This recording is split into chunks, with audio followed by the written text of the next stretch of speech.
Everyone, my name's Bradshaw from the Young Legal Aid Lawyers. I'm just going to talk to you briefly about the bedroom tax. It's coming in on the 1st of April.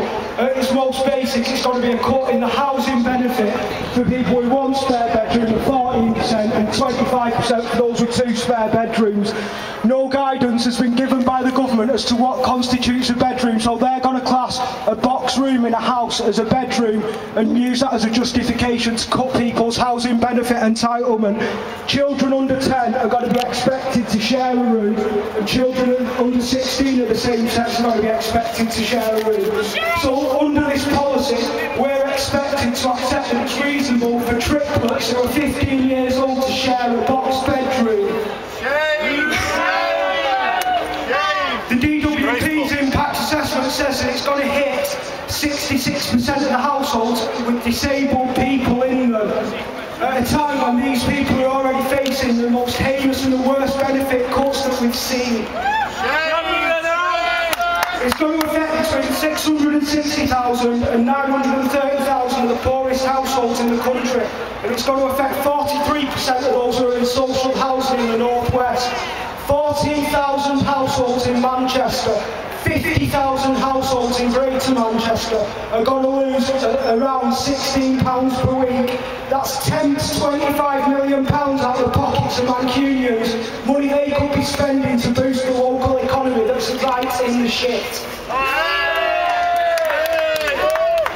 Parents with weekend care of their children aren't going to be allowed an extra bedroom to keep them in. Lord Freud, who lives in an 8-bedroom mansion, told the guy that his 3 children who he has care of at the weekend should share a sofa bed in his living room. He thinks that's acceptable because this guy has to claim benefits. Shame! Down with this coalition. Steve Webb, the DWP minister, said people should work more to pay. So basically he thinks that you can just go to your boss and ask for 3 hours extra work a week and they'll give it to you, because that times there shows absolutely clueless. Even if you did get the 3 hours extra work a week, if you're working 16 hours on minimum wage, you get £3 back from that 3 hours work because of benefit disregard. It does absolutely nothing. Some people, it's been calculated, have to work 63 hours a week to make up for the bedroom tax because of benefit disregard.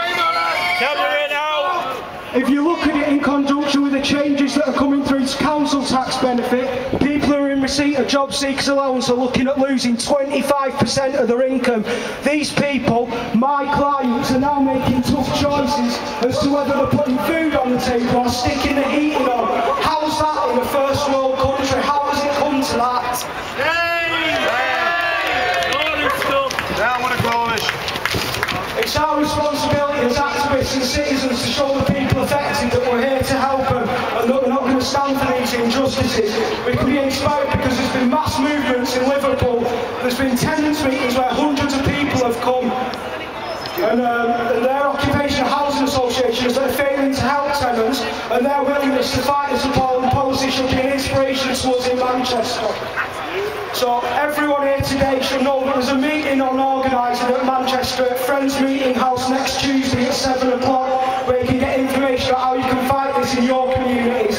There's a meeting in Wythenshawe on Thursday at St Luke's Church Hall at 7 o'clock organising tenants in Wythenshawe.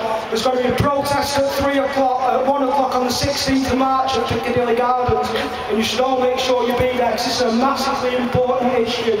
Where we've had workfare that we've hammered the government with, we've got to have the bedroom tax to hammer the government with as well, not just on the streets but in the courts and in our houses. We need to remind the politicians we're the ones who employ them. We need to remind the rich that there's more of us than there are of them. And we need to show that those that are going to line the pockets out of our poverty,